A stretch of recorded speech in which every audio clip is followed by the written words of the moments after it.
A very good morning from Nairobi, from me to you, from wherever you are watching this video.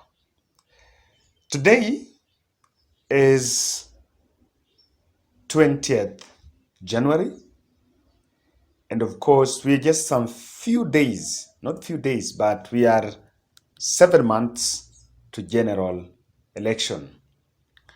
2022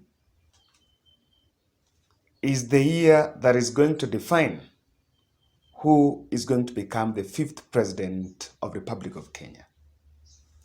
Secondly, we are entering the second phase of the presidential preparations. I think the first phase was to organize your team, make a decision whether you are going to vie or not, and just put up the resources for your campaigns.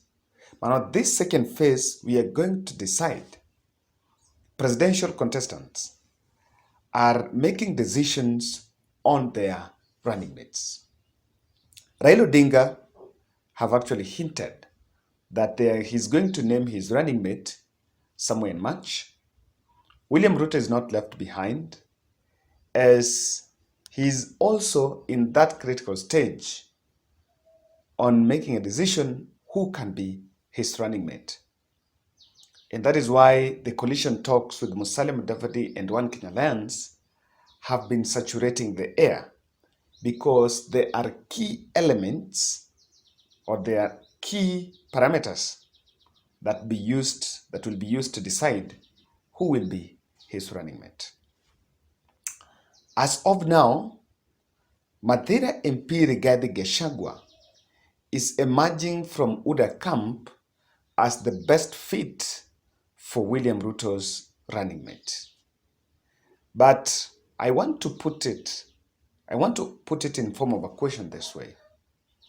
Now, when you walk to the booth and that ballot paper has William Ruto, Rigathi Gachagua, or William Ruto, Martha Karua, which one will you think is the best fit to deliver presidency to William Ruto? Ask yourself that question, because it's going to form the basis of what we are going to discuss today. So in this video, I will analyze on why Rigathi Gachagua is the best fit, or maybe parameters that William Ruto might use to decide or to land on Rigathi Gachagua. Raila Odinga on the other side, the front runner for the running mate slot is former Gatanga MP Peter Kenneth. Even though in this video I'm not going to discuss about Raila Odinga's running mate, because I want to concentrate on William Ruto's politics. But just before that, I needed to maybe inform you people of the latest development, because William Ruto's party UDA wrote a letter, a 3-page letter to President Uhuru Kenyatta, protesting about the latest violence that, according to them, have been targeting Deputy President William Ruto. And yesterday, the National Police Service, NPS, responded to that letter and dismissed it, saying that allegations that letter are just malicious and are intended to taint the police service. So guys, also tell us just about that. That was just by the way. That is the latest development on that letter. I'm following up on that. That's why I'm updating you. Now, back to our analysis. But before I analyze on why William Ruto might settle on Rigathi Gachagua, if you're listening to this video, if you're watching this video for the first time, please just confirm your subscription and also give this video a like. YouTube is going to use that algorithm to suggest our videos to as many people as possible. Rigathi Gachagua is coming from Mathira constituency, Kiambu, Nyeri County. Nyeri County has 456 registered voters as of 2017. In that area, it has Tetu constituency, Mathira, Othaya, Mukurweini, Kieni, and Nyeri town.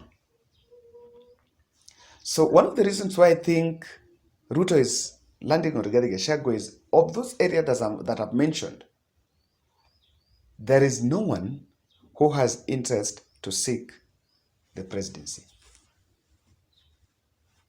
Yes, all those constituencies, Kieni is only Kieni that has Kanini Kega, and Kanini Kega is just part of Raila's secretariat. Othaya MP, Nyeri Town, Ngujiro Wambugu, those are the most visible MPs from that area, is in Jubilee. I'm not sure about Tetu. Mukurweini Kiai is in Jubilee. The governor, Mutahi Kahiga, is going to defend his seat. Now, if you look at the Nyeri home ground, Rigathi Gachagua can get the support because, for one, there is no politician from Nyeri who is seeking presidency. Why is that important? That is very important for William Ruto to check when picking his running mate, because sometimes if you go and pick Rigathi Gachagua as your running mate, while in the same county there is a presidential candidate, or there is a candidate who can be picked as a running mate by any other presidential candidate, then it is going to spoil the votes even at the county level. So this is very important because you need to pick a running mate first that can bring the votes from his home, his county, before he even go to 6 votes outside. Let me tell you this with Murang'a. Murang'a already has a presidential candidate because Murang'a Governor Mwangi Weria is vying for presidency. So that's why you cannot go there for a running mate. But one of the reasons why Rigathi Gachagua is important is the fact that he comes from a place that does not have anyone interested in the presidency. 2 is Rigathi Gachagua is financially stable. The financial muscles are very important for William Ruto because apart from the numbers, you also need someone who can support your campaigns.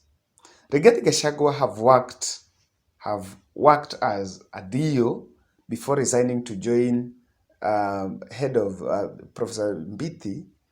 Yes, Professor Mbithi, who was head of cabinet secretary, who was head of public service at State House between 1992 to 1996.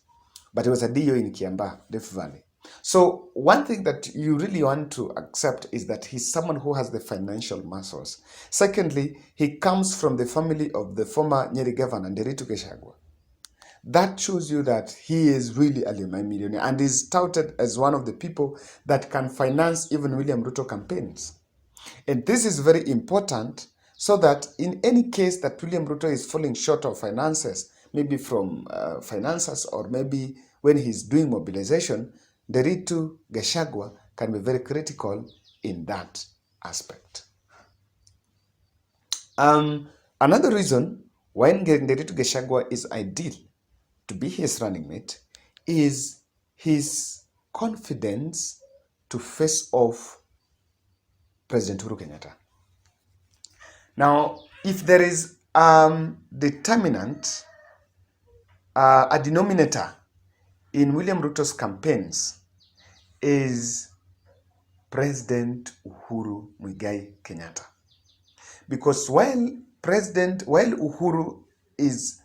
Ruto is seeking the Central Kenya vote, President Uhuru Kenyatta is determined to hand over Central Kenya to Raila Odinga.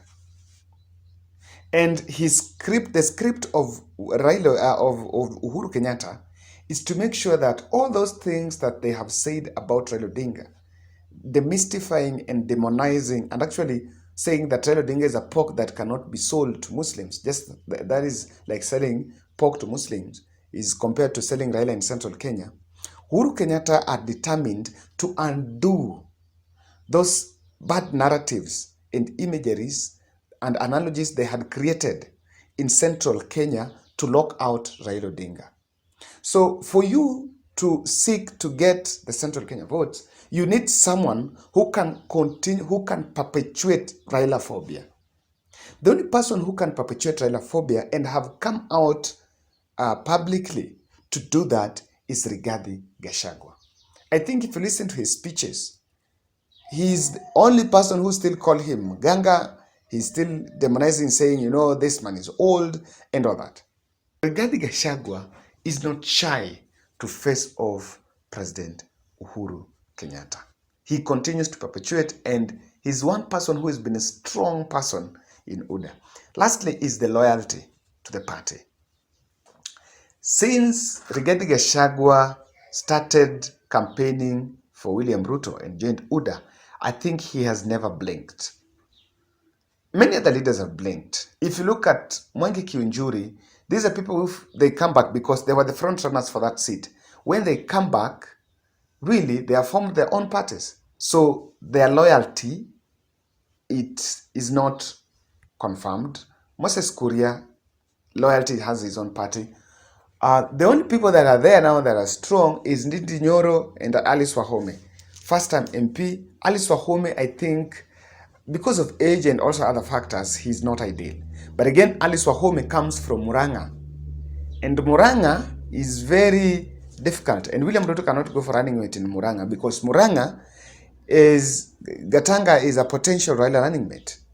Now, Kiambu County is not ideal for Raila because for Ruto, because one thing I tell you, Muranga, Kiambu County, if they are not going to produce a running mate, they are going to produce a presidential candidate. If they're even going to be someone who just come from nowhere. Kabogo, if he doesn't find anywhere in Oka or William Ruto or Azimio, he might go for the presidency just to seek some relevance. So, Kiambu, he cannot go for. But then if you look at Rigathi Gachagua, really, he has been so loyal to the party. He's been so loyal to the deputy president. I think during the political parties bill that was passed in the National Assembly, he came out to say that there were some Central Kenya MPs that supported the bill in the National Assembly. And so that tells it all why it's done. So this, I was analyzing this because there was a poll by the Star that showed that William Ruto is William Ruto's running mate.